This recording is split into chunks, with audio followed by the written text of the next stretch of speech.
یہ قاسم آباد کے ایک پارک کے مناظر ہیں۔ حالیہ 14 جولائی کی بارش کے بعد ضلع انتظامیہ کا کہنا یہ ہے کہ انہوں نے شہر سے 90% تک پانی نکال دیا ہے، لیکن جہاں جہاں بارش کا پانی 10% تک موجود ہے اس کی صورتحال کیا ہے وہ بھی آپ اس پارک کے ذریعے ملاحظہ کر سکتے ہیں۔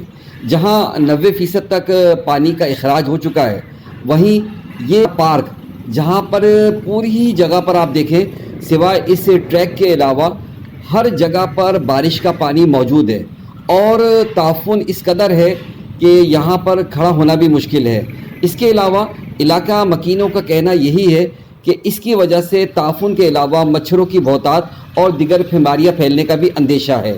اور جو صورتحال آپ کے سامنے ہے، آپ دیکھ سکتے ہیں کہ پارک میں جگہ جگہ بارش کا پانی موجود ہے، اور اتنا زیادہ بارش کا پانی موجود ہونے کے باوجود اس کا اخراج نہ ہونا یہ بھی تو ایک سوالیہ نشان ہے۔ تو جہاں پر 90% تک پانی کا اخراج آپ نے پانی کا کر دیا ہے، وہیں پر اس بارش کے پانی کا اخراج جو کہ اس فیملی پارک کے اندر موجود ہے، اس پر بھی ضلع انتظامیہ کو فوری طور پر توجہ دینی چاہیے۔ اور جو صورتحال اس پارک کی ہے وہ تو ناقابل بیان ہے۔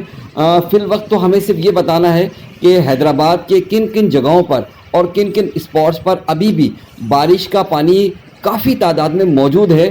ضلع انتظامیہ اس تباہ حال پارک میں موجود بارش کے پانی کو نکالنے کا فوری بندوبست فرمائے، قبل اس کے کہ پانی کے اسی طرح رکے رہنے کی وجہ سے مزید بیماریاں ڈینگی وغیرہ پھیلنے کا شدید اندیشہ ہے۔ وائس آف حیدرآباد سے محمد عمران۔